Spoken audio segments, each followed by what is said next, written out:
Kalau kami kan di hari terakhir nanti datang kepada Nabi Muhammad, sallu alaihi, selamatan kesejahteraan untuk wahai Nabi Muhammad. Ummi, ummati, ummati, ummati. Maka kami dirangkul oleh Nabi kami, Nabi Muhammad. Nabi Musa merangkul umatnya. Yesus merangkul umatnya Bani Israel. Kristen, Protestan datang-datang tuh. Yesus, kami juga muridmu. Kata Yesus, matamu. Aku tidak mengenal kalian. Kalian siapa? Kulupmu kok nggak bersunat? Perutmu kok banyak makan babi? Kamu kok menyembah ke aku? Kok Tuhanmu ada 3? Aku tidak mengenal kalian. Kalian semua pembuat kejahatan. Sebelum itu terjadi, saya sebagai saudaramu sadarlah.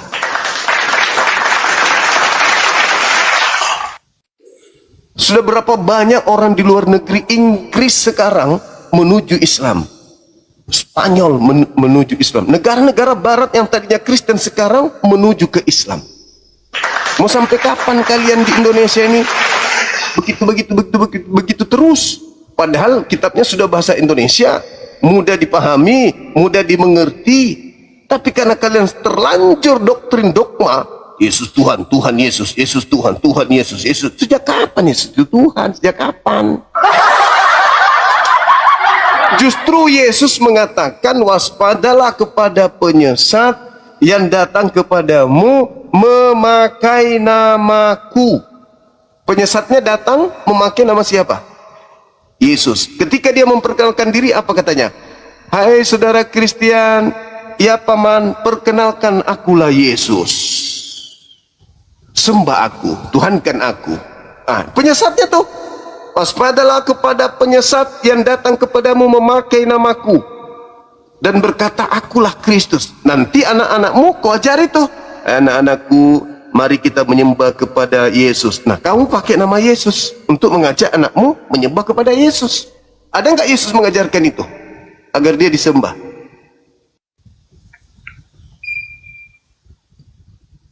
Ada nggak? Ada. Di mana Yesus mengajarkan agar dirinya disembah?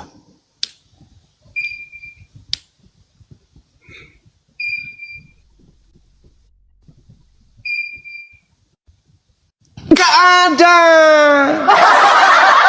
Yesus hanya mengajarkan menyembah kepada Tuhan Bapa. Hidup kekal itu adalah mereka mengenal Engkau satu-satunya Tuhan yang betul, Allah yang benar. Gak ada Yesus mengajarkan itu. Nyembah dirinya itu gak ada. Justru yang mengajarkan nyembah Yesus itulah yang saya katakan tadi, iblis datang memakai nama Yesus supaya dia disembah. Dari dulu iblis itu ingin disembah. Dari dulu. Di Yesaya 14 nomor 12 sampai 15. Dia naik ke awan-awan ingin menyamai Tuhan. Dia datang mengaku sebagai bintang timur. Iblis itu mengaku bintang timur. Yesus pernah mengatakan, waspadalah kepada iblis yang datang memakai namaku. Di dalam Wahyu 22 nomor 16 ada lagi tuh, akulah Yesus bintang timur. Nah, ada bintang timur ngaku Yesus. Sedangkan bintang timur itu Lucifer. Ada bintang timur ngaku Yesus. Akulah Yesus tunas Daud, bintang timur gilang gemilang. Alamak.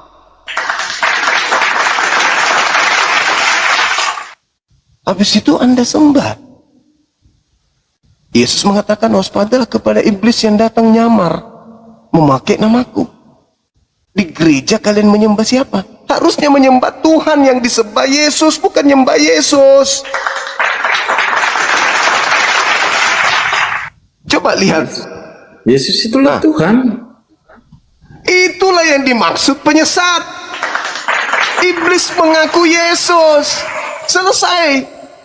Sedangkan Tuhan yang betul bukan Yesus. Tuhan yang betul yang disembah Yesus.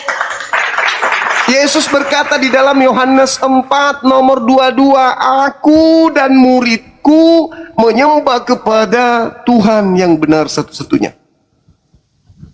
Kalian menyembah apa yang kalian tidak kenal. Sekarang saya tanya, saya buktikan. Yang Anda sembah di dalam gereja itu siapa? Tuhan Yesus. Nah, setahu Anda, anak Maria ini Tuhan atau manusia? Memang terlahir manusia, tapi yang dikaruniai Tuhan. Itulah yang dimaksud Yesus, menyembah apa yang kamu tidak kenal. Kalau kau mengenal Yesus, kau akan mendudukan dia sebagai anak manusia. Itu bukti kau mengenalnya. Tapi karena kamu tidak mengenal dia, kamu pun serampangan menganggapnya Tuhan. Yesus makan, minum, tidur, duduk, berdiri, berjalan, berlari, jongkok, manusia.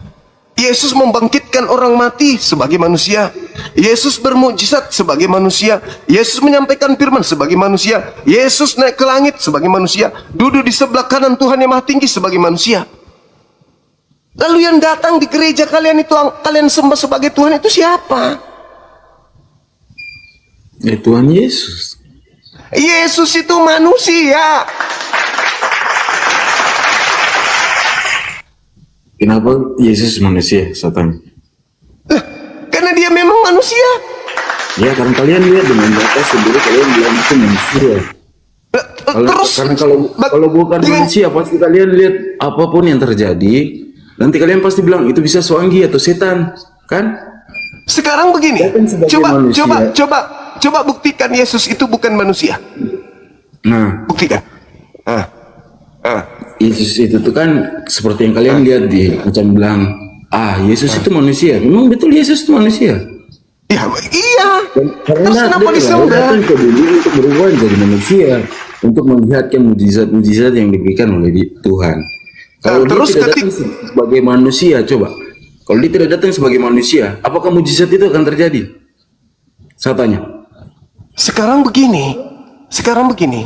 Mujizat-mujizat Yesus itu bukti ketuhanan atau bukti kemanusiaan?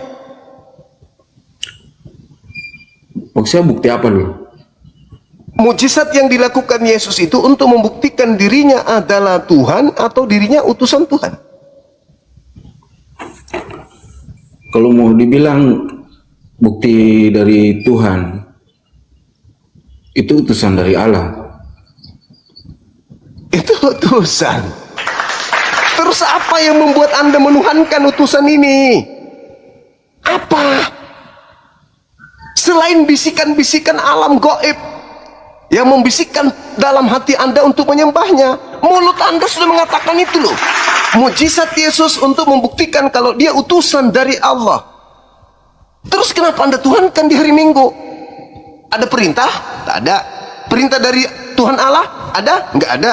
Dari Yesus? Enggak ada. Dari Maria? Enggak ada. Murid-muridnya? Enggak ada. Lalu siapa yang membisikkan kalian kompak sedunia ibadah Minggu menyembah Yesus? Iblis.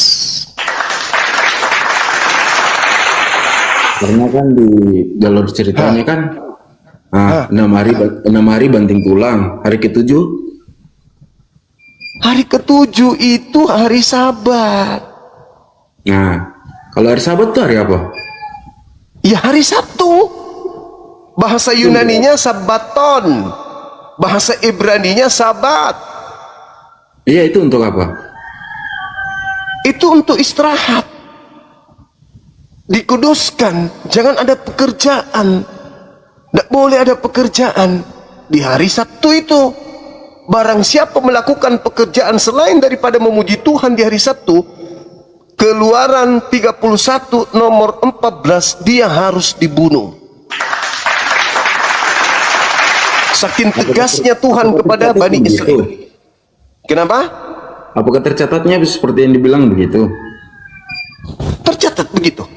Coba Anda baca. Keluaran 31 nomor 14. Coba dibaca. Coba dibaca. Sabar ya. Ya.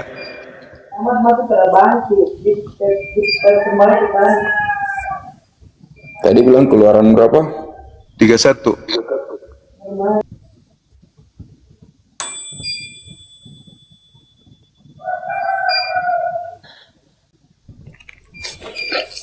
Abang mengerti kan tidak dengan bahasa itu? Ngerti dong. Orang Yahudi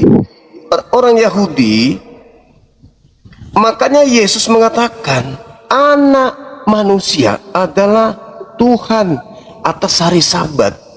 Kenapa? Karena pada saat hari Sabtu Yesus memetik gandum, makan gandum bersama murid-muridnya, mengobati orang, bermujizat, mengobati orang buta, orang lumpuh pada hari Sabtu. Makanya ditegur. Karena perintah di dalam kitabnya orang Yahudi, tidak boleh melakukan apapun di hari Sabat itu, nggak boleh. Barang siapa yang melakukan sesuatu di hari Sabat di luar ibadah, maka dia wajib dibunuh, dilenyapkan, dimusnahkan, dimatikan. Itu dalil yang Anda baca barusan. Lah, kenapa di Protestan merubahnya di hari Minggu? Itulah bukti perlawanan iblis kepada firman Tuhan. Siapa yang kalian sembah di hari Minggu? Menurut saya, jika kita membandingkan konsep ini dengan teliti, terdapat perbedaan fundamental antara narasi teologi Kristen dan penjelasan Al-Quran mengenai asal-usul iblis. Dalam tradisi Kristen, Lucifer sering dianggap sebagai malaikat tertinggi yang pemberontak. Namun, menurut saya, berdasarkan dalil Al-Quran yang tegas, iblis bukan dari golongan malaikat yang jatuh, melainkan diciptakan dari bangsa jin. Hal ini dijelaskan secara eksplisit dalam surat Al-Kahf ayat 50, di mana Allah menegaskan bahwa iblis adalah dari golongan jin, lalu ia mendurhakai perintah Robnya. Mengapa pembedaan hakikat ini sangat krusial? Dalam teologi Islam, malaikat adalah makhluk yang diciptakan dari cahaya atau nur, yang tidak memiliki hawa nafsu dan sama sekali tidak pernah membangkang kepada Allah. Sedangkan jin diciptakan dari nyala api dan memiliki kebebasan memilih seperti halnya manusia. Dahulu, iblis memang memiliki kedudukan yang sangat tinggi dan diizinkan beribadah bersama para malaikat karena tingkat ketakwaannya yang luar biasa pada saat itu. Namun, ketika Allah Subhanahu wa Ta'ala memerintahkan para penghuni langit untuk bersujud menghormati Nabi Adam alaihi salam, karakter asli iblis keluar, yaitu kesombongan dan keserakahan. Iblis merasa bahwasannya unsur apinya jauh lebih mulia daripada tanah. Jadi menurut saya, Islam menegaskan bahwa iblis sejak awal hakikatnya adalah bangsa jin, bukan malaikat. Kejatuhannya bukan karena malaikat bisa berbuat dosa, melainkan karena kebebasan memilih yang dimiliki bangsa jin yang dirusak oleh penyakit kesombongan. Orang nyembah kepada Tuhan Elohim di hari Sabtu, kalian menyembah di Minggu, hari Minggu nyembah siapa? Kristus, bukan? Yesus mengatakan waspadalah kepada Kristus yang datang memakai namaku, mengatasnamakan aku, menyesatkan banyak orang. Yang kalian sembah hari Minggu adalah Kristus. Kalian bertemu Yesus di hari terakhir nanti diusir. Percuma kalian beribadah hari Minggu, bertemu Yesus diusir sama Yesus. Sebelum itu terjadi, sadarlah. Sadar, kalau kalian ini betul beragama sama seperti yang Yesus ajarkan, harusnya ibadahnya di sinagoge, tidak makan babi, tidak menyembah Yesus, bersunat, ibadahnya Sabtu, kitabnya bukan PB tapi PL. Nyembahnya kepada satu Tuhan Elohim saja. Kalau kalian pengikut Yesus, bukan di gereja tempat ibadah kalian. Menurut saya sih, kalau mau dibilang Elohim dan ini segala macam, semua sama. Tuhan cuma satu, tidak ada Tuhan berbeda-beda. Tuhan itu cuma satu, itu kata Yesus. Terus kenapa kalian Tuhankan Yesus? Kalau Tuhan cuma satu, sebelum Yesus turun ke bumi, Tuhan sudah ada atau belum?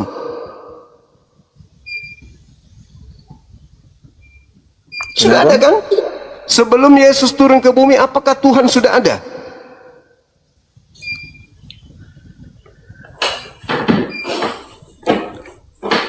Kalau menurut saya sih, yang abang paham coba. Tuhan sudah ada. Sebelum ada Tuhan, apakah Adam dan Hawa yang duluan? Sebelum Yesus turun ke bumi, Tuhan itu sudah ada. Orang-orang Yahudi sebelum Yesus, jauh sebelum Yesus, 1400 bahkan 1800 Masehi, sebelum Masehi, orang-orang Abraham dan keturunannya sudah menyembah kepada Tuhan. Ismail menyembah kepada Tuhan, Ishak menyembah kepada Tuhan, Yakub menyembah kepada Tuhan, Musa sudah menyembah kepada Tuhan. Tidak ada Tuhan bernama Yesus. Cuman di gereja Protestan lah mencetak Tuhan baru bernama Kristus Yesus. Tuhan buatan Paulus. Itu makanya ada tema ini. Iblis menyesatkan keturunan Adam dalam nama Nabi Muhammad atau dalam nama Yesus. Yesus berkata, waspadalah kepada penyesat yang datang memakai namaku. Berarti setelah Yesus terangkat, muncul kemudian iblis memakai namanya untuk menyesatkan banyak orang agar orang menyembah dia dalam nama Yesus. Kenapa nggak nyembah Tuhan yang satu saja?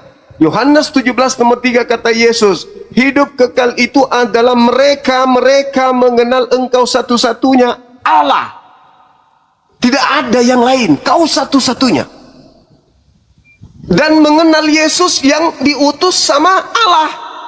Mengenal sebagai apa? Sang utusan. Kenapa dia tidak dikenal sebagai Tuhan? Karena Tuhan cuma satu-satunya. Tidak boleh ditambahi, tidak boleh ada Tuhan nebeng. Apapun ceritanya, kau juga Tuhan karena kau bangkit. Nggak ada cerita kau membangkitkan orang mati karena aku yang memberikan kuasa. Kau berjalan di atas air karena aku yang memberikan kuasa. Akulah Tuhan satu-satunya. Ngapain kau tambah lagi ada Tuhan? Tidak cukup satu Tuhan rupanya. Itu hidup kekal itu mengenal Yesus sang utusan dan mengenal yang mengutusnya sang Tuhan satu-satunya. Yang disebut satu-satunya, tidak boleh ada yang nebeng. Gak boleh ada nebeng, manusia situ ikut nebeng juga. Aku juga loh. Apalagi burung merpati, ngapain dia ikut-ikutan jadi Tuhan juga? Cuman satu Tuhan yang diperkenalkan oleh Yesus. Di dalam Yohanes 5:37, apa kata Yesus? Bapa Tuhan yang mengutus aku, kamu tidak pernah melihatnya, suaranya pun tidak pernah kau dengar. Kata siapa? Kata Yesus. Berarti yang mengutus Yesus satu-satunya Tuhan ini tidak pernah dilihat dan tidak pernah didengar suaranya. Berarti Yesus hanya utusan Tuhan. Yesus mengatakan dalam Yohanes 5:36, ada kesaksianku yang lebih penting dari kesaksian Yohanes Pembaptis. Apalagi sekedar pastor.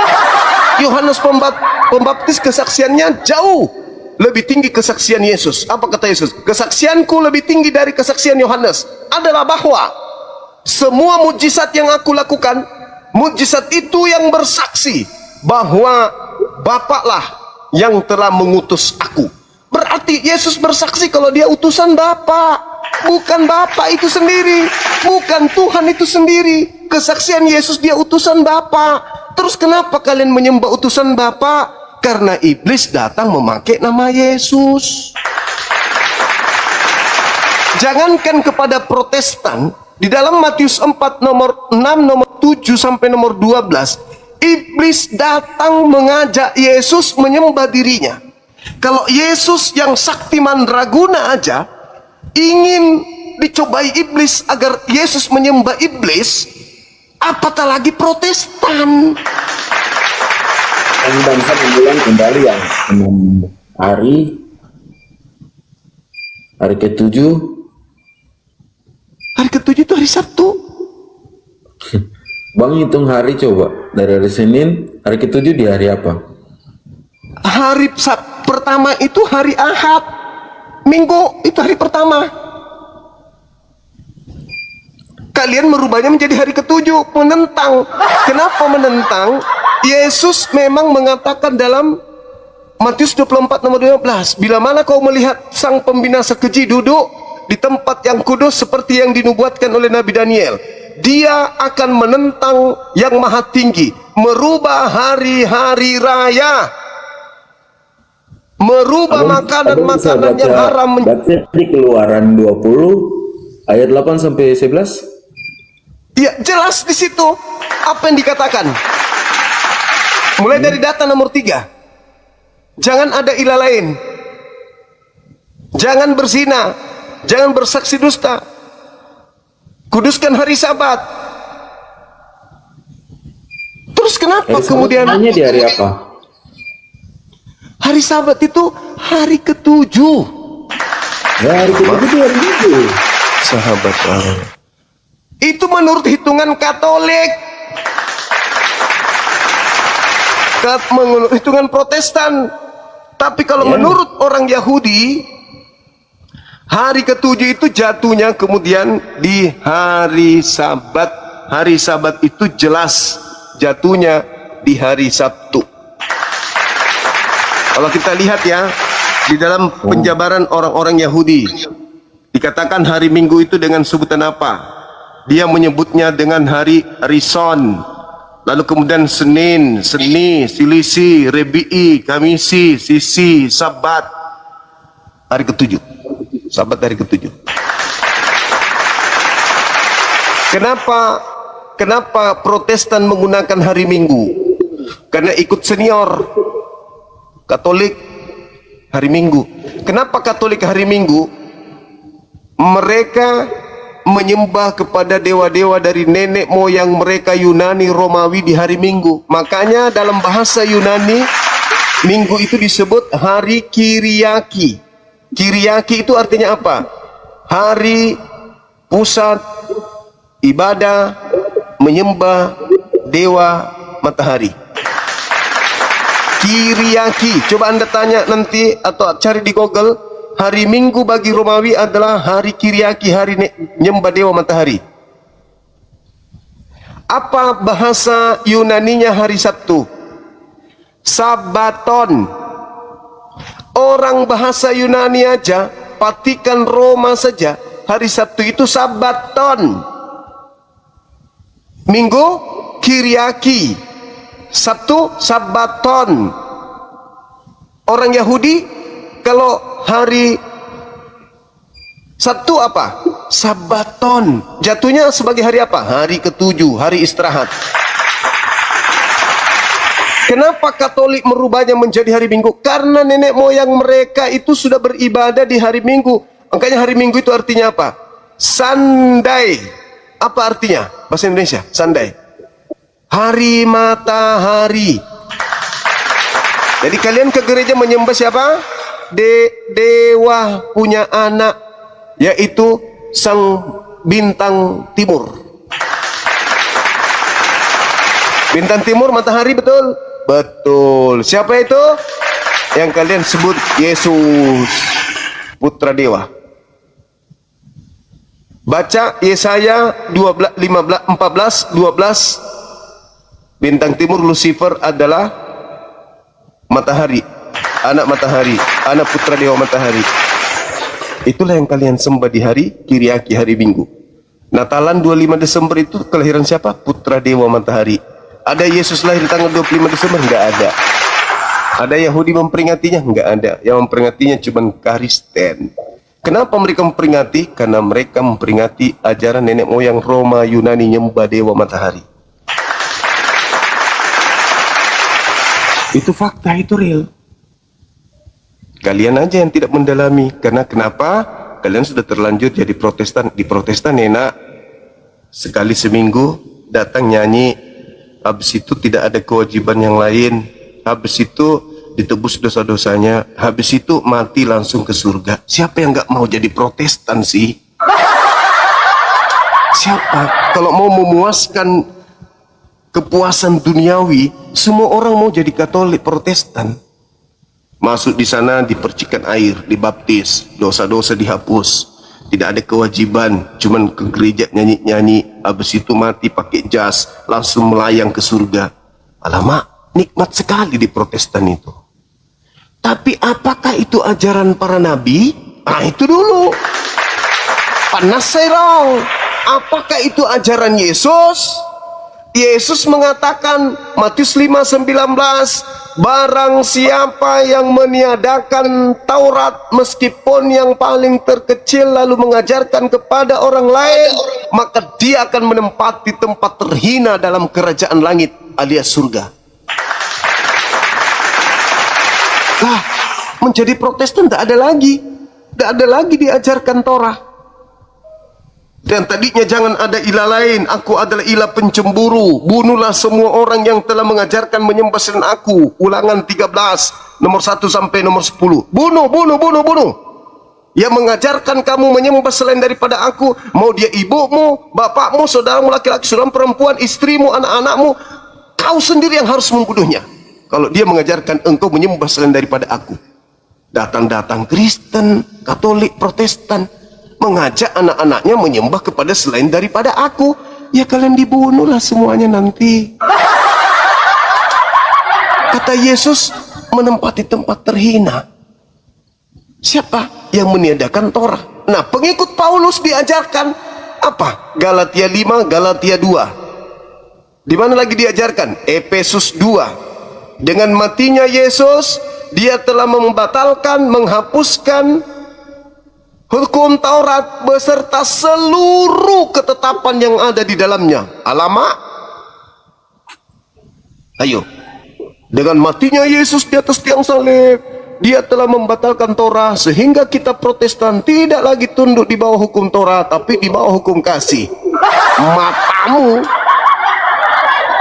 Kasih yang dijual untuk menjerat manusia dalam nama Yesus. Tapi Paulus tidak bisa disalahkan. Kenapa Paulus tidak disalahkan? Karena Paulus juga adalah korban dari Kristus yang nyamar-nyamar yang datang kepadanya. Siapakah engkau Tuhan? Akulah Yesus yang kau aniaya.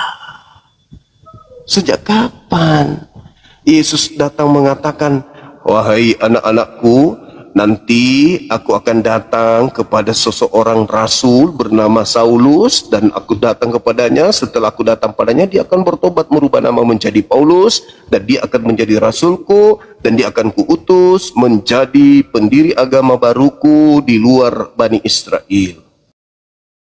Menurut saya, jika kita mencari ayat atau dalil yang menyatakan bahwa Yesus beribadah atau menguduskan hari Minggu di dalam kitab suci Alkitab, jawabannya adalah tidak ada sama sekali. Secara fakta historis dan tekstual di dalam Perjanjian Baru, Yesus atau Nabi Isa alaihissalam adalah seorang Yahudi yang taat pada hukum Taurat. Rekaman Injil justru menunjukkan bahwa kebiasaan beribadah Yesus dilakukan pada hari Sabat, yaitu hari Sabtu, bukan hari Minggu. Sebagai contoh, dalam Lukas 4 nomor 16, dicatat dengan sangat jelas, ia datang ke Nazaret, tempat ia dibesarkan, dan menurut kebiasaannya pada hari Sabat, ia masuk ke rumah ibadat, lalu berdiri hendak membaca kitab suci. Lalu mengapa hari Minggu yang kemudian dijadikan hari ibadah? Menurut saya, argumen yang sering digunakan oleh kalangan Kristiani bukanlah berdasarkan perintah atau contoh ibadah dari Yesus, melainkan berpatokan pada peristiwa kebangkitan Yesus yang diyakini terjadi pada hari pertama minggu itu atau hari Minggu.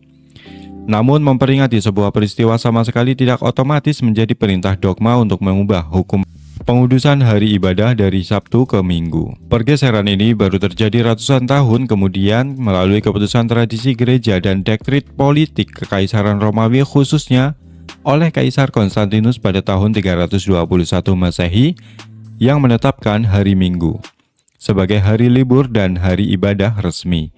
Jadi menurut saya, jika ditanyakan di mana dalil Yesus beribadah pada hari Minggu, maka secara jujur dan ilmiah berdasarkan teks Alkitab itu sendiri, dalil tersebut memang tidak pernah ada. Yesus sepanjang hidupnya selalu beribadah dan menguduskan hari Sabat. Kapan Yesus mengatakan itu? Gak ada. Itu cuma karangan Paulus doang. Paulus yang ngarang-ngarang cerita setelah kedatangan kemudian sosok asing yang datang kepadanya, barulah Paulus itu mendirikan sebuah sekte baru, namanya Kristen. Kisah 24 nomor 5. Orang Yahudi teriak-teriak siang malam. Apa kata orang Yahudi? Paulus ini adalah penyakit sampar yang telah menyesatkan seluruh orang Yahudi di dunia yang beradab, dan dia adalah tokoh dari Nasorios. Dia adalah pendiri agama Kristen. Apa yang terjadi? Di luar Yerusalem, Paulus berjaya. Oh, jaya kali Paulus itu. Oh, jadi paling pokoknya semua orang tunduk kepada dia. Sampai-sampai penyembah dewa Zeus datang kepadanya ingin menyembah dia di Roma. Ketika dia di Antioquia, ketika dia di Roma, ketika dia di Kiliki, dia ingin disembah oleh penyembah dewa-dewa di sana. Oh, hebat kali Paulus. Kalau di luar Yerusalem, hebat dia. Begitu kembali ke tanah suci Yerusalem, berdasarkan Kisah Para Rasul 21 nomor 15 sampai 26, ternyata dia bertobat kembali, meninggalkan ajaran Kristen, meninggalkan ajaran Protestan Paulus setelah kembali ke Yerusalem. Baca KPR 21 nomor 15 sampai nomor 26, ternyata Paulus bertobat dari agama Protestan. Gimana Bung? Masih mau menyembah titik-titik dalam nama Yesus? Masih. Oh ya sudah, siap-siap diusir Yesus. Saya hanya mengingatkan saja, berdasarkan dalil, berdasarkan apa yang tertuang di dalam kitab saudara. Saya tidak punya hak untuk memaksa, la ikrah fiddin. Saya hanya diperintahkan agama saya untuk menyeru manusia kepada jalan yang benar. Cuman itu doang. Kalau tidak mau, la ikraha fiddin, tidak ada paksaan. Silakan Anda memilih, Anda yang menentukan keselamatan Anda, tetap menyembah utusan Tuhan atau kembali kepada jalan benar, menyembah kepada Dia Sang Pencipta langit dan bumi. Oke Bung, masih ada yang ingin disampaikan? Silakan. Oke, terada. Oke, makasih ya Bang ya. Makasih ya. Salam kenal, sehat selalu, panjang umur. Saya turunkan. Terima kasih. Sama-sama. Silakan saudara-saudara non-muslim ajukan permintaan.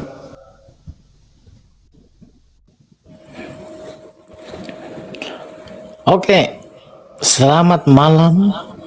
Malam, buka kameranya Bang, silakan. Ya, langsung kita open cam. Iya. Salam kenal. Salam Katolik kenal. Protestan. Protestan. Oke. Anda sudah mendengarkan saya tadi? Bahkan lama lagi saya mendengarkan Anda. Oke, silakan tanggapi. Silakan. Oke. Menanggapi tentang iblisnya Sallallahu Alaihi Wasallam atau Yesus. Iya, Nah, betul. di posisi ini bahagian daripada penyamar ya, penyamar. Iya. Kita harus masuk kepada pengajaran Rasulullah SAW dengan Yesus Kristus, betul? Benar. Nah, oke.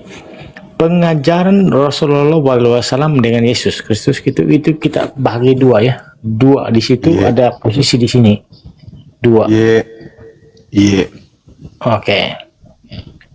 Pengajaran siapakah? Ya, wahai Zuma, Iya. tentang antara dua orang merdeka ini di dalam memerdekakan dunia ini. Apakah Yesus atau Rasulullah SAW? Nah, ini ada satu perbincangan kita di sini, bagian daripada pengajaran. Siap. Siap ya? Oke, siap. Jadi pertanyaanmu kepada saya pada malam hari ini, diskusi bagian apa? Bagian apa? Aku tak paham maksudnya Bang ini. Gurunda.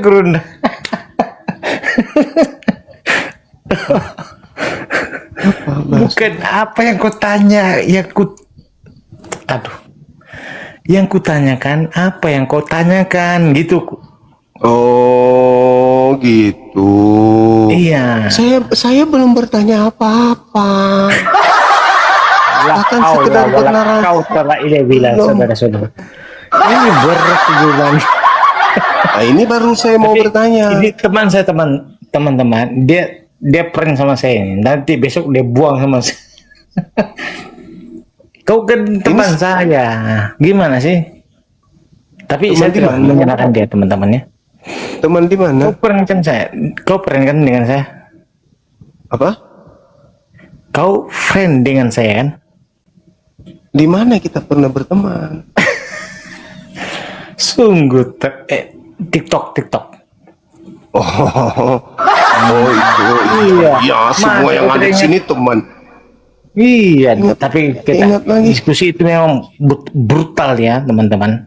Kami diskusi brutal nih, begini. Iya. Tapi baru Oke. hari ini saya masuk lah Zuma ya, Zuma. Oh, Saya baru masuk hari ini.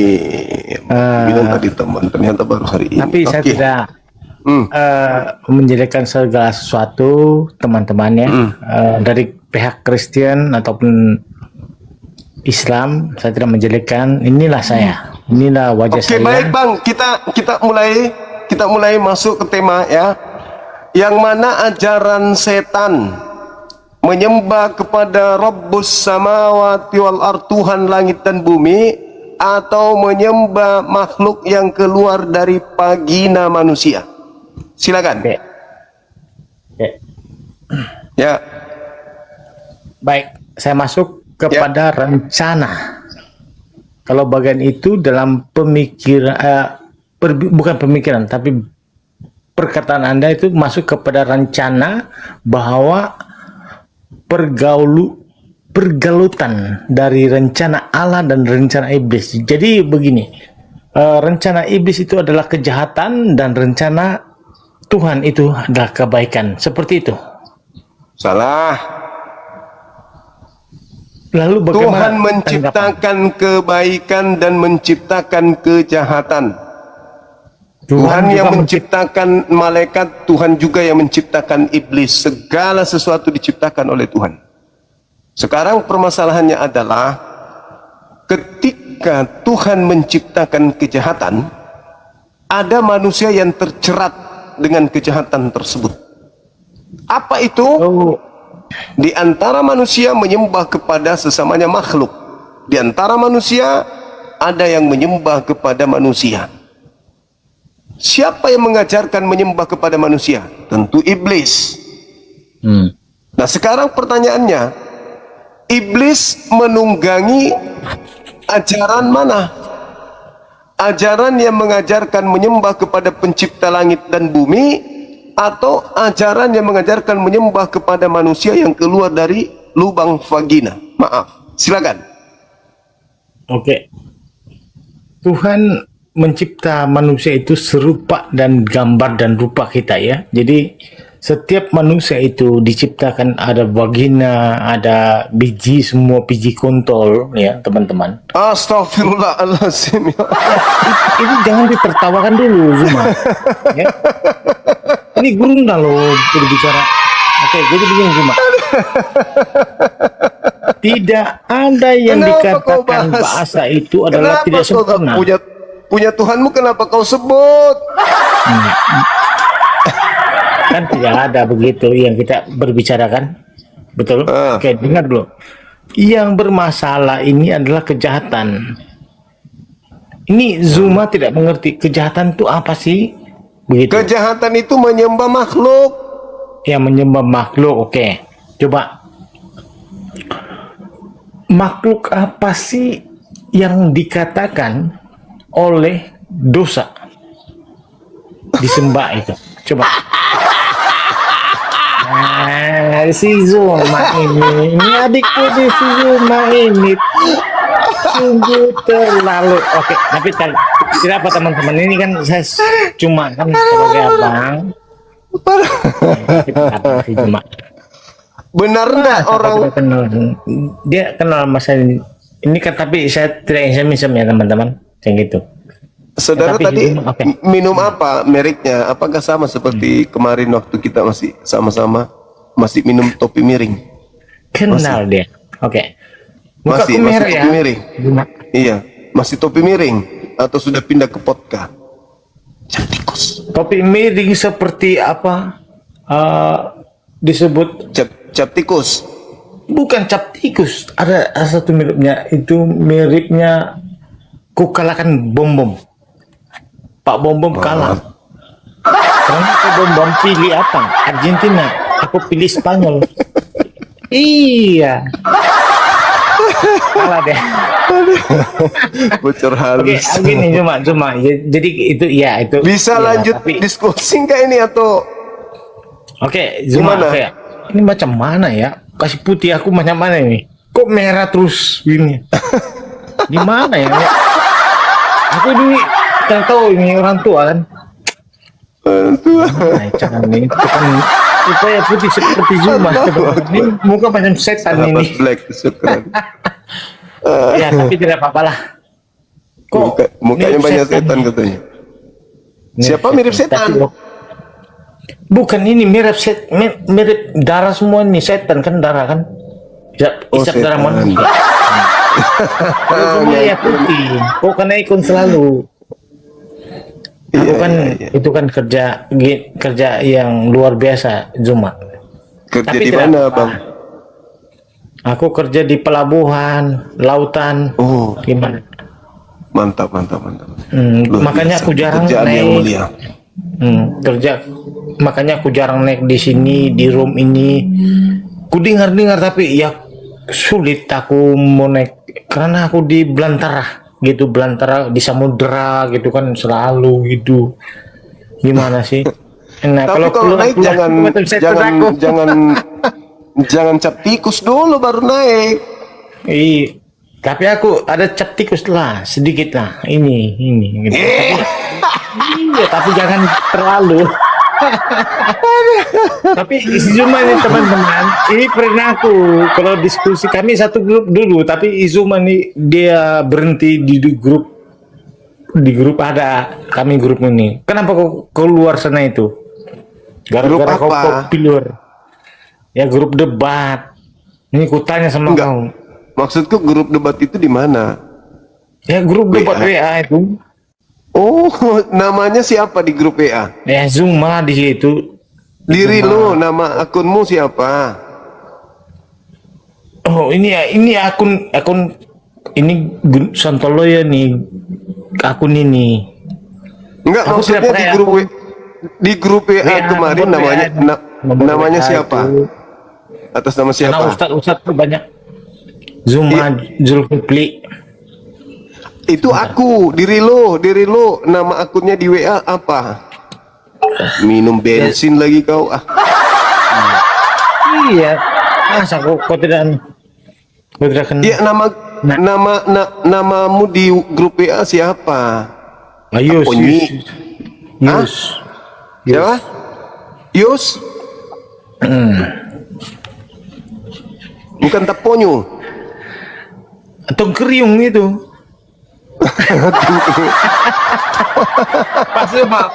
Pasu. Pengalaman. Oke. Aduh, Iya. kalau jumpa nih kan. Iya. Tidak ada pengalaman gitu. Iya, Tapi iya, iya. diskusi juga dulu kami ya teman-teman. Oke, teman-teman, saya juga diskusi sama Denny kan ini peruntukan ini. Saya juga peruntukan gitu. Tapi ya diskusi itu memang fundamental lah, ya. Iya, iya. Tapi saya itu sibuk kerja ya di oil ya, di oil lautan. Saya jarang masuk di sini. Tapi terima kasih Iya, iya. cuma Mbak, engkau sebagai berapa tahun lah, 2000 berapa ya? Mungkin awal Anda kawan sama saya itu tahun 2020, 21 lah, ataupun 2018 ataupun 2021 lah. Secara teologis, Islam menegaskan dalam rukun iman ke-6 bahwa kita wajib beriman kepada takdir, baik yang manis maupun yang pahit, yang kita pandang baik maupun yang kita pandang buruk.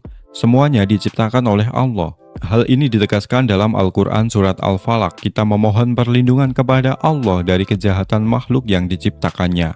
Lalu bagaimana kita memahami mengapa Allah juga menciptakan hal yang tampak buruk atau jahat?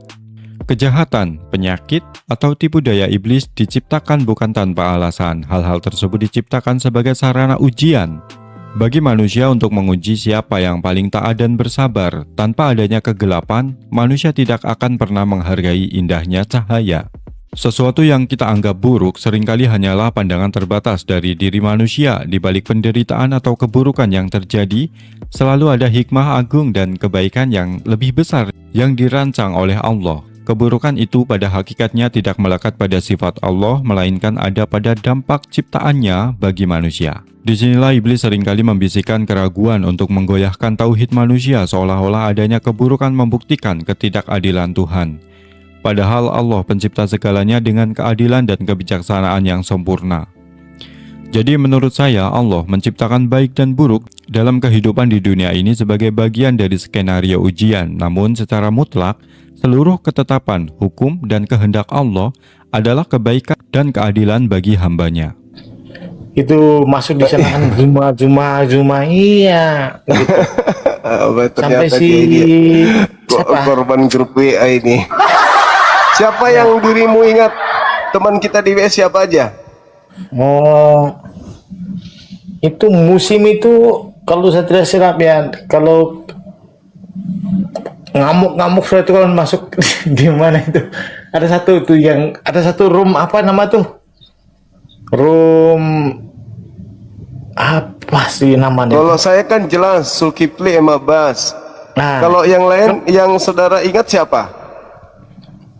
Ustad siapa lupa aku. Sugi. Ada bukan Sugiono. Ustad Sugiono itu terlalu jauh itu. Siapa? Putri pun ada Putri juga di situ itu. Kita waktu itu masih pakai Zoom. Zoom lagi. Waktu Zoom itu astagfirullahaladzim. Baru cari lain tuh begini aku kan. Itu orang lama lah kalau gitu ya. Oh iya orang lama. Cari Zoom, cari lain aku. Sekat bang bicara dulu. cari lain gitu. Nah jadi saya tidak teman-teman, saya tidak menjadi juga si Zuma apa. Memang perkataan dia begitu ya teman-teman Kristen.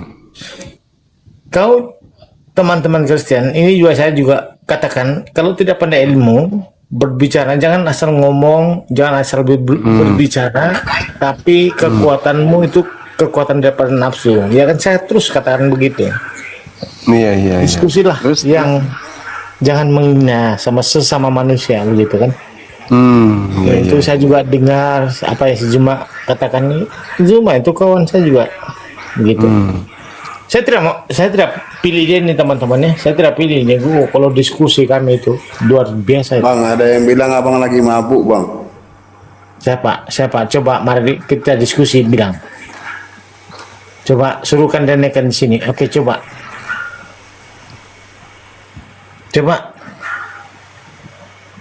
Saudara Oscar ini Katolik. Open cam. Ya, open cam lah. Abang mabuk ya, bang ya. Bang Ferdi. Oke, coba kita diskusi. Abang Saudara harus minum, bang. Bukan habis minum, orang lagi minum kok. Langsung telanjang bulat gitu. Baru lepas aku Zuma. Aku baru lepas dari kapalnya macam perahu begini kan. Ya pasti beleng juga lah. Minum apa udara itu begini. tapi saya kalau kau mengatakan seperti itu Zuma, siapa melawan gitu kan? Ya. Maka coba kita tengok. Saya mau bantah juga orang Kristen kalau beleng-beleng. Ya nggak usah lah masuk lah gitu kan. Betul tidak? Saya tidak, jangan dipuji saya. Gitu. Saya bantah. Kalau yang masuk kok marah-marah, kenapa sih marah-marah gitu kan? Jangan marah-marah gitu. Silakan. Ya silakan katanya. Siapa di Kristen sini siapa?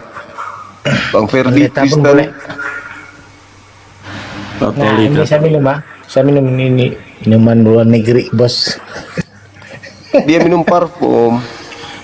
Coba kita try ya. Oh itu bukan Kristen itu setan itu gitu. Orang Kristen itu memang begitu. Oke coba supaya coba. kita ada damai sejahtera, ya. Damai sejahtera dengan botol. Ya, ini kalau Betul Islam ya? ini, ya. Luar negeri punya minuman. Wih, mantap kali Bang. Luar biasa ya cuma. Luar biasa. Siapa mau lawan tuh? Tidak bisa lawan. Tapi Islam pun dibawa. Jangan kau suka minum, kau haram ya. Darah Yesus. Oh, saya bukan darah. Oke, silakan. Untuk siapa membantah satu perkataannya, ya silakan kepada umat-umat Kristen yang untuk ingin membantah argumen si Zuma. Nanti saya akan bantah gitu. Ya kan, nanti saya akan bantah deh. Tapi tunggu dulu. Kirain Anda sebagai orang Kristen marah-marah sebut, oh tidak berani. Lari dia. Tidak berani dia. Susah ini. Susah ini. Oke. Halo saudara, Ini selamat subuh saudara Esa. Nah, silakan. Ini bagus nih. Kalau wanita ya boleh lawan. Saudara Esa, semangat subuh. Eza. Oh, astagfirullahaladzim. Masya Allah, tabarakallah. Susah mau lawannya. Dengan saya susah melawan Jumaah. Kasih 5 lagi ya. 5 naik-naik kan. Diturunkan saya. Halo. Ada juga Oke. Katolik Halo. Protestan. Oke. Selamat sejahtera. Dulu Katolik, Kak. Sekarang Iya, saya Katolik dari lahir. Sekarang saya bukan NU, bukan Muhammadiyah. Saya Muslim. oh Masya Allah, luar biasa. Tadinya Oh. Katolik. Iya, ibu Katolik. Bukan Apa? Kristen ya, bukan Kristen ya, karena duluan Katolik. Iya, Bang Katolik lebih senior dia. Saya mau tanya sama Bang Juma sebagai seorang mualaf. Ya, silakan. Mana ada mualaf di situ? Tidak ada mualaf bro. Islam kok. Ini Buka kotanya kameranya, ini di silakan. sini. Aduh, gimana nih, teman-teman? Dia bingung juga nih. Saya mau tanya sama Bang Juma. Oke. Iya. Boleh kan sebagai mualaf? Boleh. Kapan mualafnya? Biar semakin yakin 2018. Oh, lumayan lama sudah. Iya, jadi saya langsung ke tanahnya kalau belajar. Ke tanah. Iya, ke tanah suci. Oh. Iya, iya. Ingin ke tanah suci. Iya. Jadi saya mau tanya nih, sebagai muslim kan saya masih belajar banyak nih. Ada nggak? Kan patokannya yang saya tahu itu Quran ya. Paling tinggi Iya. otoritasnya, baru hadis lah Iya. setelahnya. Ada nggak Bang Zuna satu ayat, satu aja ayat yang membolehkan atau memperintahkan kita untuk berdebat seperti yang Bang Zuna lakukan, seperti lintas agama seperti ini? Ada nggak? Oke. Di dalam Al-Quran jelas dikatakan bahwa serulah manusia ke jalan Tuhanmu dengan hikmah, dan berdebatlah mereka dengan cara yang baik. Betul tuh lah cuma. Kok kasih tahu betul tuh lah. Kok ini. Ya, betul. Nah itu Anda Bang, tidak pernah baca? Hah? itu ayat berapa, surat apa, biar nanti aku belajar. Cuma ditanya Coba. lagi. Janganlah engkau berdebat dengan orang-orang. Coba Anda baca di Al-Quran Dari kitab surah gitu kan. An-Nahl. Gitu. Dalam surah An-Nahl ayat Ini pakar di sini, ada kitab. 125. An-Nahl Udah ila 125. Ada perintah di dalam Al-Quran. Wajadilhum billati hiya ahsan. Kenapa? Itu isinya apa ya? Ya, serulah manusia ke dalam jalan Tuhanmu dengan hikmah dan pengajaran yang baik, serta berdebatlah dengan mereka dengan cara yang baik pula. Nah, Oh. oke. Berarti ada perintah berdebat ya? Nah, di situ perintahnya itu buat umat atau memang sudah diwakili sama Muhammad? Umat, kan seruannya jelas itu. Serulah manusia. Itu kan Al-Quran perkataan buat Muhammad kan? Apakah dia mengajarkan kepada umatnya untuk sebagai penerus ataukah kita sudah diwakili? Iya, Nabi Sama beliau. Nabi Muhammad itu kan diperintahkan untuk menyeru manusia. Lalu kemudian Nabi Muhammad juga disuruh menyeru. Apa kata Nabi Muhammad? Apa kata Allah? Katakan kepada manusia, barang siapa yang ingin dosa-dosanya diampuni dan dicintai oleh Allah, fattabi'uni, ikutlah dengan Nabi Muhammad. Maka Nabi Muhammad kemudian memerintahkan kami untuk melakukan apa yang pernah ia perintahkan. Contoh, ketika Al-Quran mengatakan faqatilu awliya asyaitan, perangilah saudara-saudara setan. Dengan cara apa? Debat, diskusi, adu argumen dengan mereka yang datang untuk mengajak manusia untuk menyembah kepada sesamanya makhluk. Perintahnya itu, innalladzina amanu yuqatiluna fi sabilillah, Sembahlah berperang di sama jalan makhluk. Allah adalah orang-orang yang beriman. Ini berperang kita ini, perang logika, perang konsep, perang dalil, bukan perang fisik aja, tapi perang logika, perang pemikiran, perang data-data, perang dalil. Baik. Itu Apa yang kamu bicarakan? bisa menjadikan solusi atau salah satunya ya, karena kenyataannya kan yang aku baca nih untuk perang yang benar-benar berkata perang adalah malaikat dan rasulnya beserta para rasulnya memerangi riba gitu. Jadi kalau debat itu menyelesaikan perang apa memang disuruh perang itu solusi? Apa cuma Ketika- muter-muter aja? Kan sekarang begini, kalau ada orang yang datang mengajar Anda untuk menyembah Yesus, apa yang Anda lakukan? Diam? Saya lakukan. Saya minta jaminan, bukti. Itu aja. Bukti apa? Ketika Anda minta jaminan,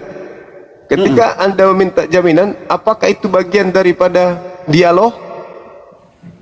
Diskusi? Bukan cuma dia mengatakan begini, buktikan saya kalau ada jaminan Muhammad itu membuktikan jaminan kepada orang-orang begitu yang dia katakan ini sekarang ini. Iya, Anda kalau minta Yesus, jaminan, kan? Tanya Yesus, bukannya Muhammad. Kalau Muhammad saya Iya, kau diam dulu. Yang Anda mengatakan Muhammad kan?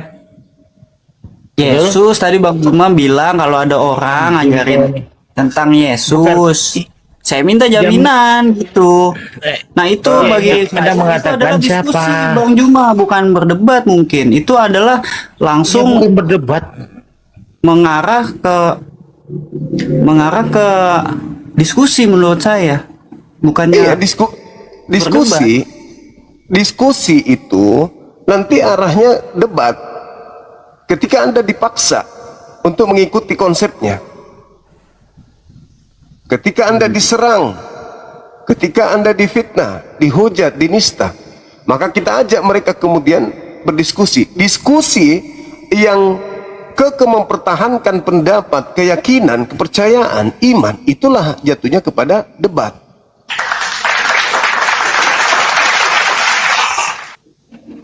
Jadi An-Nahl 25 itu Allah menyuruh umat muslim untuk berdebat. Jelas dalilnya. Yakin Bang Juma? Yakin. Serulah manusia kepada jalan Tuhanmu dengan cara yang baik dan berdebatlah dengan mereka Soalnya dengan saya- cara yang baik pula. Soalnya saya mikirnya gini, Bang Yuma, ketika Muhammad itu ada dan sekarang udah nggak ada, semua itu yang sudah berlalu sudah diwakili sama dia. Kita hanya tinggal nerusin nih, dan kita nggak perlu berdebat lagi. Karena itu udah tugasnya Muhammad, selesai.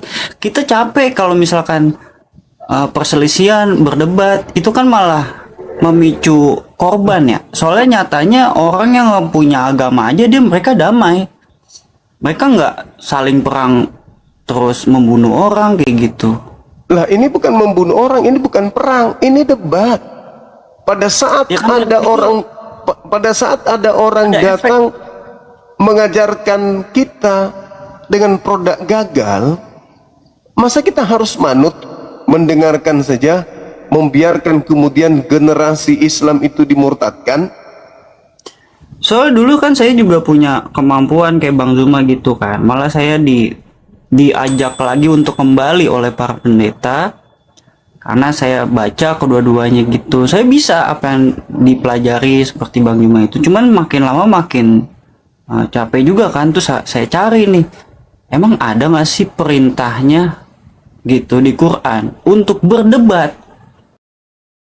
Jika kita membedah surat An-Nahl ayat 125, Islam sebenarnya telah memberikan pilar dan pondasi yang sangat luar biasa dalam menyampaikan kebenaran, termasuk dalam hal berdiskusi atau berdebat. Allah Subhanahu wa Ta'ala berfirman, "Serulah kepada jalan rohmu dengan hikmah dan pengajaran yang baik, dan debatlah mereka dengan cara yang terbaik." Dari ayat yang agung ini, ada 3 poin penting yang harus kita pahami. Yang pertama, berdialog. Islam tidak melarang berdebat, tetapi Islam menuntut adab. Debat itu harus dilakukan dengan cara yang paling santun, beretika, menggunakan argumen ilmiah yang kuat, serta berlandaskan data dan dalil yang valid, bukan dengan emosi, caci maki, atau merendahkan lawan bicara.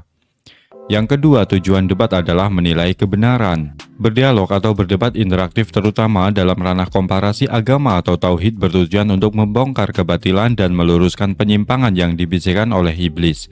Kita berargumen agar kebenaran ajaran para nabi itu terlihat terang benderang, bukan untuk menyombongkan diri. Yang ketiga adalah hidayah tetap di tangan Allah. Tugas kita hanyalah menyampaikan data, argumen, dan kebenaran secara logis dan jujur. Mengenai apakah lawan bicara akan mendapat petunjuk atau tidak, itu adalah hak prerogatif Allah Subhanahu wa Ta'ala. Jadi menurut saya, debat dalam Islam bukanlah sarana untuk permusuhan, melainkan sebuah metode dakwah yang sah dan bernilai ibadah, selama dilakukan dengan ilmu, kejujuran, adab yang mulia, serta niat yang lurus demi menegakkan tauhid di atas muka bumi. Gitu. Apakah Dalilnya itu tadi? sudah diwakili sama Muhammad nih? Jadi kita nggak perlu lagi kayak ada di surat apa ya, aku baca itu, aku lupa kan. Dia bilang jadi kita hanya menjadi saksi aja sekarang. Yang kita lakukan itu, yang wajib kita lakukan menjadi saksi bahwa kehancuran mereka itu untuk yang menyembah berhala gitu. Ya kita saksi, kita nggak bisa merubah dia gitu. Karena itu udah tugasnya para nabi terakhir, itu Muhammad paling terakhir. Kita nggak, menurut saya udah nggak perlu lagi berdebat. Karena gini, ketika berdebat Bang Juma semua masuk Islam nih karena Bang Juma, logikanya kan.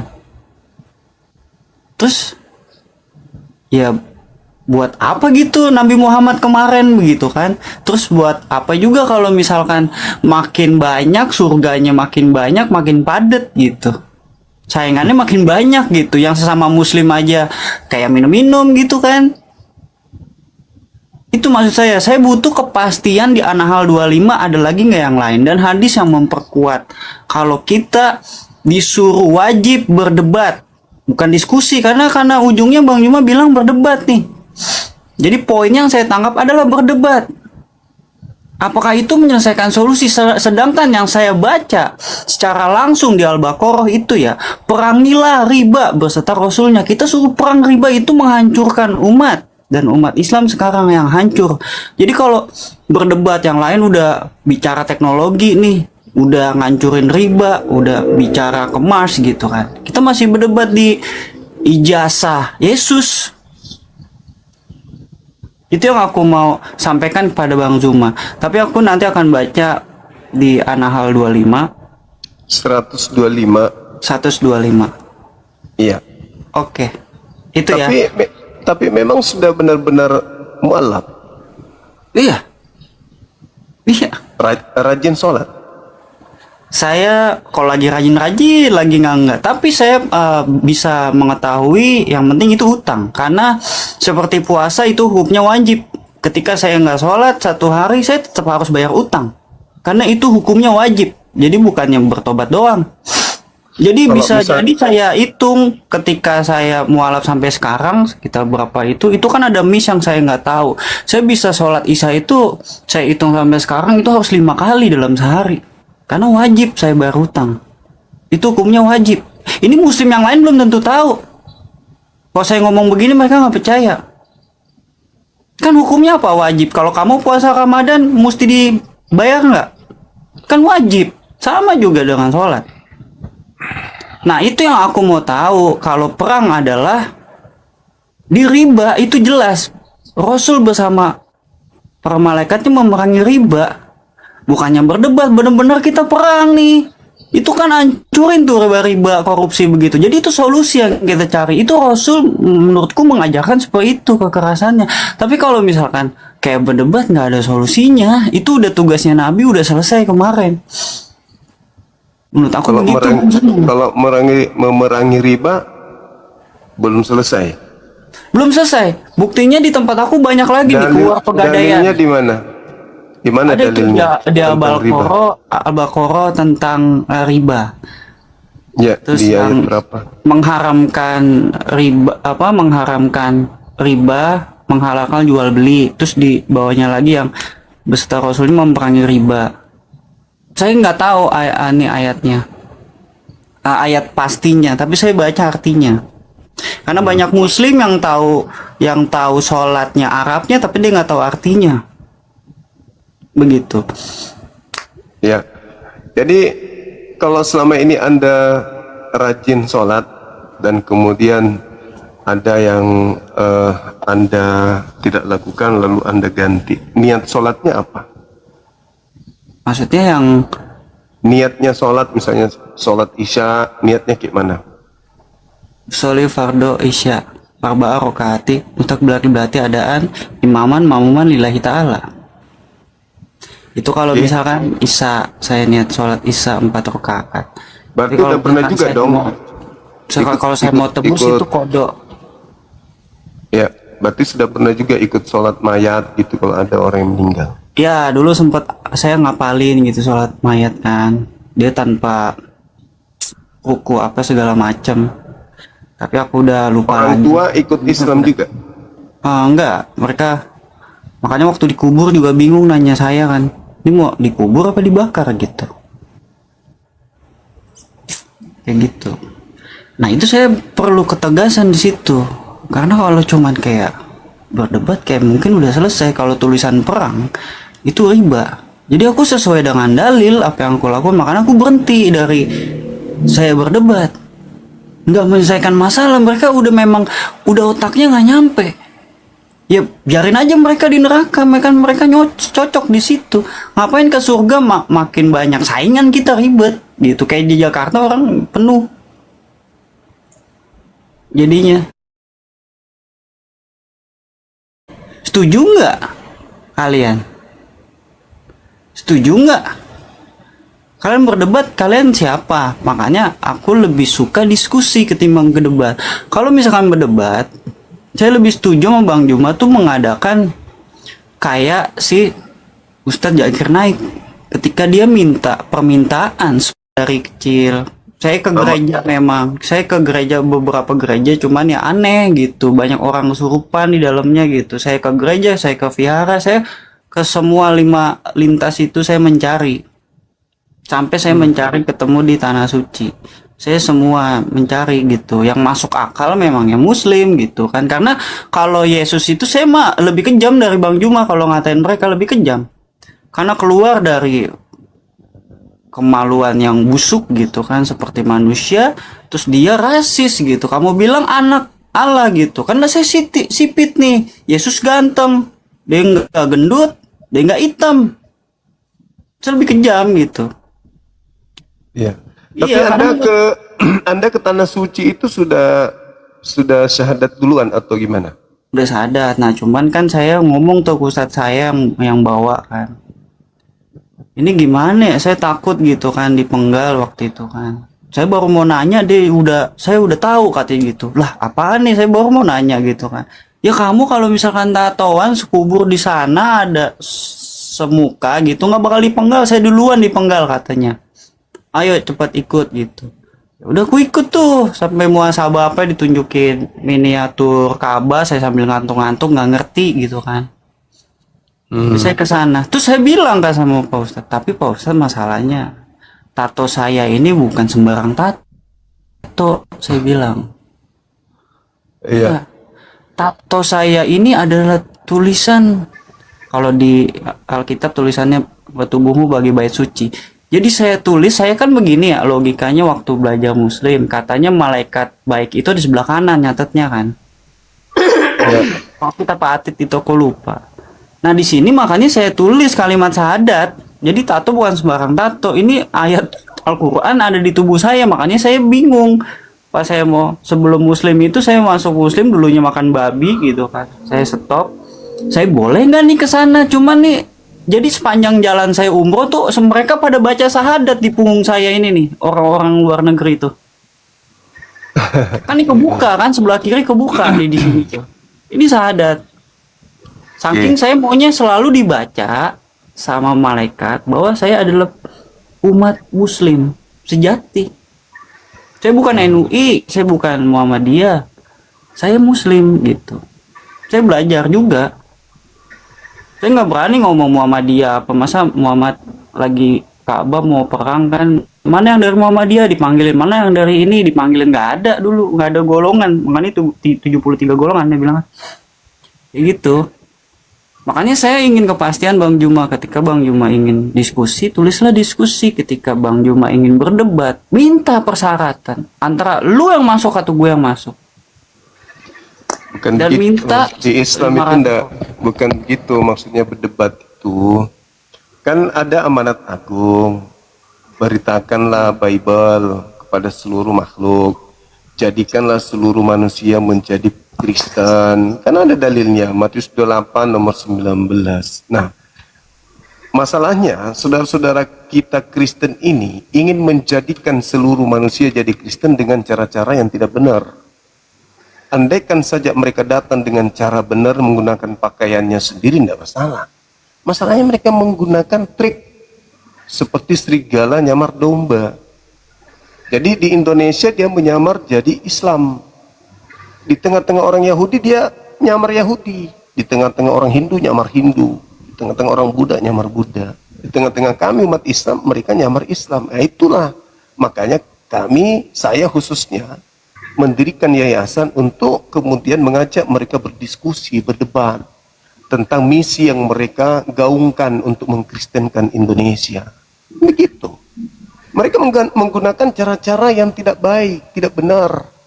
Mereka menggunakan cara bunglon sesuai dengan apa yang ada di dalam kitab mereka. Kristus diberitakan dengan cara menipu, mengelabui, berpura-pura, semangat palsu atau jujur. Aku Paulus tetap bersuka cita. Nah ini nggak bisa dibiarkan dong. Masa dia harus mengkristenkan orang yang cara-cara tipu? Kalau itu Jadi mungkin Bang Junan lebih tahu ya di praktek di lapangan kan. Tapi kalau iya, misalkan saya sebuah paham, saya ngerti. kepercayaan, kayak sebuah kepercayaan itu kan memang nggak ada hukumnya, mens rea gitu. Orang bisa percaya sama batu, sama siapapun, ya tanggung masing-masing karena di Quran juga dijelaskan, ya kan. Dosa kita tidak menanggung, kita hanya jadi saksi, menanggung atas dosanya kita sendiri yang kita bawa itu kan. Makanya aku ingin memastikan ke Bang Juma tadinya kan, sebagai sama muslim nih. Ya aku cuman bilang kalau misalnya yakin ya itu Bang Juna jalanin, ya kan, yang benar sesuai gitu kan. Nah mungkin Bang Juma di bidang ini gitu kan.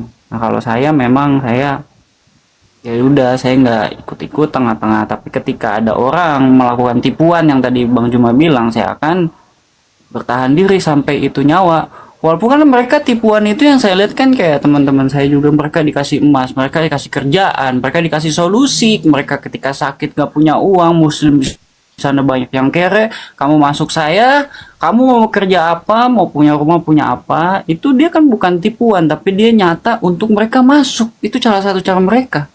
Akhirnya tergoda lah. Ya mungkin di situ Bang Juma bisa masuk gitu. Kalau saya nggak mungkin, kalau mereka yang masih cetek kayak gitu kan, yaitu coba yang bener sesuainya gimana gitu jalannya menurut Bang Juma. Mungkin Bang Juma udah tahu di situlah ya. Iya. Kayak gimana? Seperti itu saudara. Ya mudah-mudahan saya doakan tetap istiqomah ya. Belajar Saya Islam. juga cuman Ya. ini aja mengingatkan apa ya, sesama saling share aja sama muslim itu doang, karena biar Bang Zuma juga jelas. Oke. Maksudnya arahnya ini nanti perdebatan selama ini Bang Zuma merasa enggak, saya juga kan, apakah solusi bagi dia, apakah ada memang yang memang langsung berkah syahadat tiba-tiba terus langsung istiqomah gitu, terus minta jaminan sama Bang Juma gimana ya, tapi saya keluar dari keluarga saya dibuang, nanti saya nggak punya pekerjaan, saya gimana ya, kayak gitu. Nanti ya udah, nanti kamu udah syahadat tanggung sendiri, nanti cari kerjaan sendiri gimana gitu kan, susah juga gitu kan. Mereka kan Iya, berpikir iya. ke situ Bang Juma, makan butuh support ya kan, dari segala materi dan yang lainnya. Itu sih. Nah sekarang untuk paus dan domba-domba penipu Bang Juma bisa tanya di bawah. Saya mau keliling lagi Oke, untuk makasih ya. menanyakan Anal 125 ini yang aku dapat dari Bang Juma, sama seperti Bang Juma yang lainnya nih. Saya mau coba hampiri. Boleh. Saya mau silakan. sama nggak mereka, terus apa kekuatan mereka menipu itu sama nggak gitu. Saya mau pelajari. Begitu Ya, aja sih Bang silakan. Juma. Oke, thank you. Share. Assalamualaikum warahmatullahi Waalaikumsalam wabarakatuh. warahmatullahi Harus lengkap ya. Siap. Oke. Halo Ibu Tere, kembali lagi kita. Teresia, jaringannya sudah bagus belum nih? Ini sampai bawa sapu nih, Untuk apa itu sapunya? ngusir setan. Wah, ke gereja tempatnya Bu. Gereja tuh. Makasih ya, saya udah naik lagi. Ya. Saya nggak lama kok, soalnya saya mau keliling juga tuh sama kayak si Koko. Iya, Karena saya tidurnya nanti tunggu azan subuh. oke. Ini mengenai tadi yang itu siapa tuh, Christian Wandosa apa siapa yang hari Sabat itu. Iya, Hari Sabat itu hari Sabtu, harinya orang Yahudi.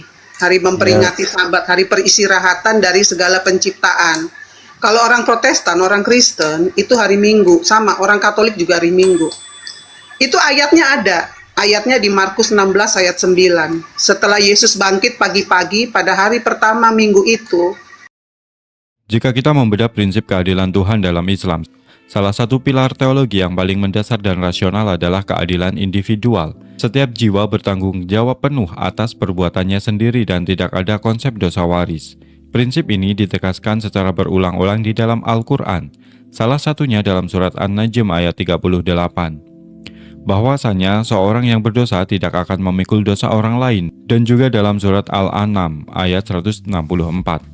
Lalu bagaimana kita membedah dan membandingkan prinsip ini? Dalam pandangan Islam, setiap bayi yang lahir ke dunia berada dalam keadaan suci atau fitrah, bersih tanpa noda dosa. Sangat bertentangan dengan keadilan Allah jika seorang bayi yang baru lahir, yang belum tahu apa-apa harus menanggung beban dosa, perbuatan yang dilakukan oleh nenek moyangnya ribuan tahun lalu.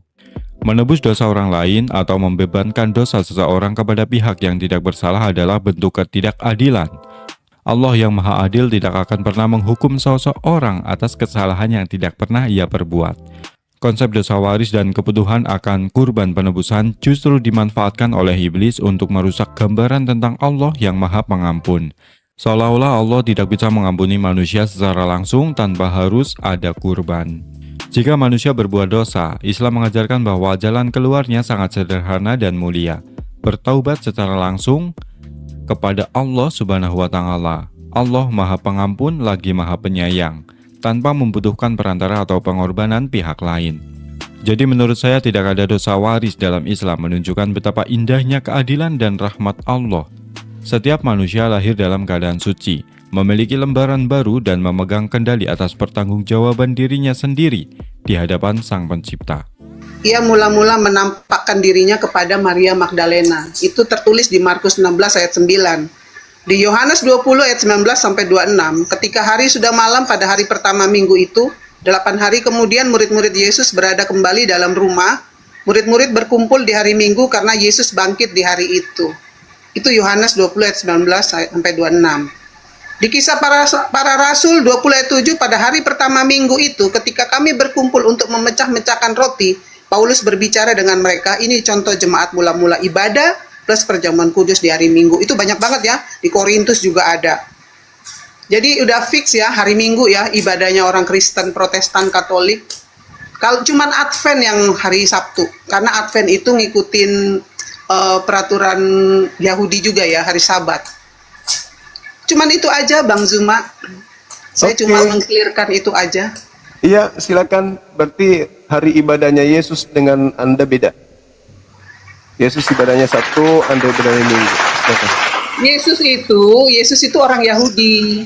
Waktu Iya, dia makanya. masih hidup, Makanya. waktu dia masih hidup di dunia, Mm-mm. waktu dia hidup di dunia, dia itu orang Yahudi. Jadi dia Iya. ikuti tradisi Yahudi. Ibadahnya Iya. di Sabtu, di sinagog, di Bait Allah. Iya. Setelah Anda Yesus pengikutnya enggak? Setelah Yesus itu wafat, 3 hari bangkit naik ke sorga, itu jadinya kita orang Kristen ini ibadahnya hari Minggu. Apa hubungannya Begitu. dengan Yesus? Ibadahnya Ya, ada lah. Kan hubungannya ada kan dengan udah Yesus. tertulis tadi di Markus Oh. tadi, di kisah Ibu- para rasul, Markus, Yesus Yohanes. ajarkan enggak? Ya ini kan yang ngomong ini Markus 6 Iya, ayat Markus. 9. Berarti Anda pengikut Markus kan ya? Ya bukanlah pengikut Yesus Loh, lah. loh, Yesus ibadah Sabtu. Hari Sabtu Oh. itu orang Yahudi Yesus dong. punya hari ibadah Sabtu. Yesus dong. Yahudi. Ya memang Yesus itu orang Ya Yahudi. udah, berarti Anda berbeda dengan Yesus. Kan udah bilang tadi. Yesus ibadah Sabtu, Anda ibadah Minggu. Memang beda. Ke rumah ibadahnya juga beda. Sembahan kalian juga berbeda. Ya memang beda kan Ya, ada 3 sudah. agama, ada 3 agama besar. Ya Yahudi, sudah. Yahudi, Kristen, Islam. Kalau ya. Yahudi itu memang nggak percaya Yesus, Kristen menerima Yesus, Islam juga sama menolak Yesus sebagai Tuhan. Dia sekarang mengakunya Yesus itu sebagai Rasul Nabi. Yesus menurut Yesus siapa dirinya? Menurut Kristen Yesus. Kristen Bukan, itu bukan. memang keyakinan yang berbeda dari Bukan. 2 agama itu, Bang. Bukan Kristen yang saya tanya. Yesus menurut Yesus dirinya itu siapa? Ya dia Tuhan. Di mana Yesus mengatakan aku Tuhan? Ada banyak kan tadi saya udah kasih tuh. Tadi Di mana? Di mana? Hidup kekal itu adalah mengenal Yesus sebagai apa menurut Yesus? Hidup kekal itu hidup bersama Yesus di sorga, udah nggak ngalamin kematian lagi. Waduh, itu mah pembodohan. Menurut Yesus, hidup kekal itu mengenal Dia sebagai apa? Menurut Yesus. Hidup kekal ya kekal bersama Yesus, tinggal di sorga. Menurut Udah Yesus, bukan di bumi lagi. menurut Yesus, hidup kekal itu mengenal Dia sebagai apa?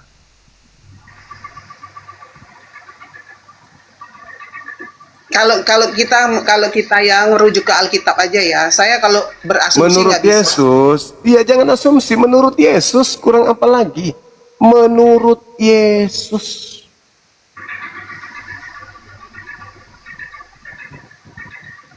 Umat Islam kan mengenal Yesus sebagai Rasul. Nah, menurut Yesus, hidup kekal mengenal Yesus sebagai apa?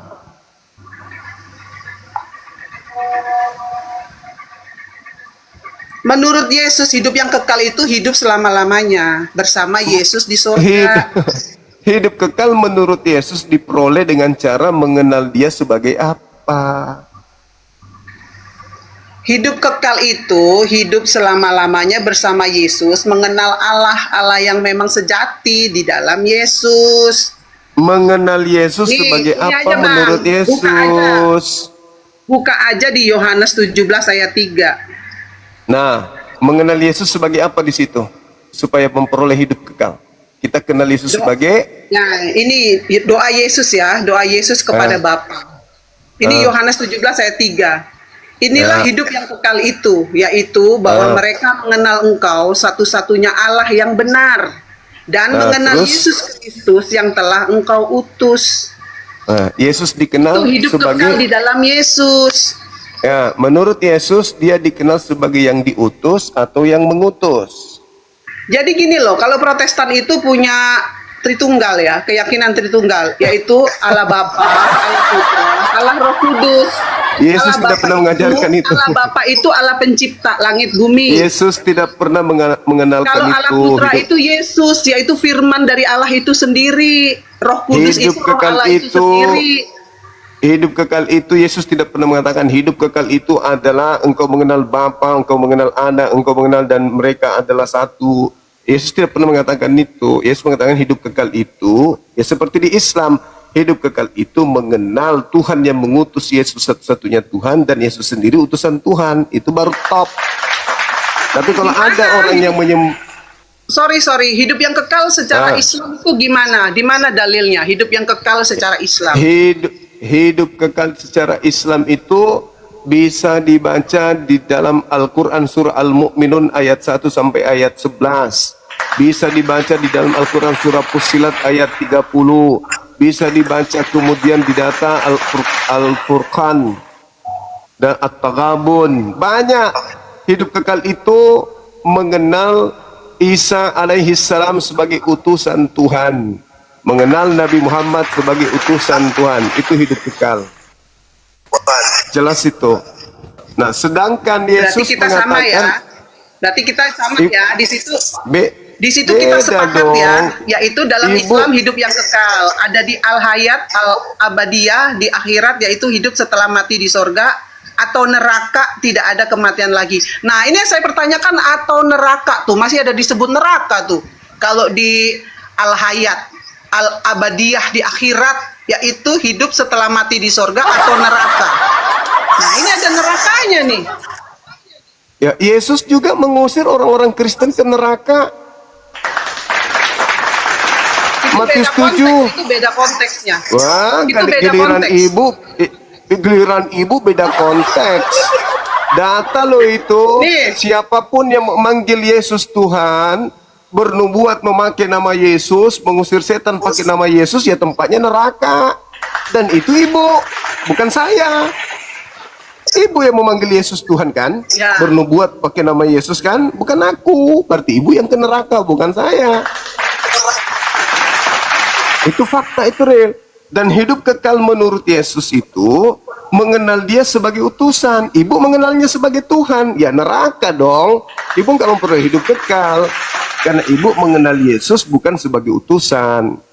Sementara ibu sendiri yang membaca datanya. Hidup kekal itu adalah mereka mengenal engkau satu-satunya. Kok jadi tiga? Satu ya satu, bukan tiga, Bu. Bukan. Allah itu satu, Sema Israel Adonai. Itu Sema pintar. Israel Adonai, Allah itu Esa, Allah itu satu. Saya Terus nggak kenapa bilang Yesus? Allah itu tiga. Yesus itu apa? Sekarang saya tanya, Bang Zuma, selain punya tubuh jasmani, kan punya jiwa, punya roh. Kalau rohnya diambil, bisa ngomong nggak tuh? Oh begitu, jadi Tuhan Anda 5. Kok 5?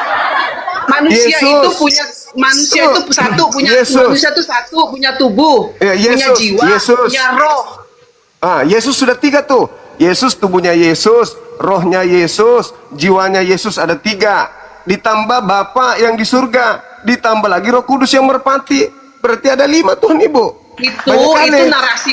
Itu narasi kamu, Bang. Lah, Kalau di Kristen tadi itu Ibu 3 Ibu mencontohkan. dalam satu dalam 3, tidak terpisahkan. Gimana? Yesus 3 pernah itu ngajarkan tidak bisa itu nggak? dipisahkan dari satu tidak Yesus bisa pernah dipisahkan dari ngajarin 3. itu enggak, Bu? Yesus pernah ngajarin itu? Secara eksplisit tidak ngajarin, Bang. Berarti Tapi Anda ngarang-ngarang. Yesus Tapi mengatakan memang itu memang satu-satunya. iman kita di Kristen. Ya derita ibu lah itu. Yang saya tanyakan Yesus.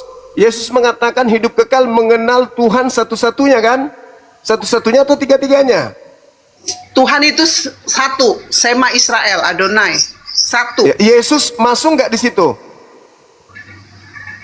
Kalau Yesus itu firman, firman yang Enggak. telah menjadi manusia, firman. Ini kayak Iya, Bang Zuma ini lagi ngomong, itu suaranya berarti- Bang Zuma itu keluar dari tubuhnya Bang Zuma, itu suara, itu firman, perkataan. Nah, oke, berarti Yesus bukan Tuhan kan? Yesus itu adalah putra Allah, yaitu firman, firman yang Iya, keluar yang saya dari tanya Allah. berarti Yesus ini Tuhan atau bukan? Ya Tuhan lah, kan ada ayatnya. Berarti Tuhan keluar dari Tuhan gitu. Kok Tuhan keluar dari Tuhan? Lah tadi katanya firman yang keluar dari mulut Tuhan. Sekarang Tuhan itu apa sih Tuhan itu? Tuhan itu kan dari Tuhan kata Tuhan. pencipta, Tuhan. pencipta langit dan bumi. Itulah Tuhan. Pencipta langit dan bumi itu kalau di Kristen itu kita manggilnya Bapa, Bapa pencipta langit Bapak. bumi. Itu Oke, baik. Bapa. Apakah Yesus itu Bapak? Yesus itu firman, perkataan dari Bapa yang keluar dari Bapa. Bukan Bapak. Berarti bukan Bapak. Yesus itu firman, perkataan. Nih, perkataan Berarti yang bukan dari Bapa. Bapak. Itu firman. Berarti bukan Bapak.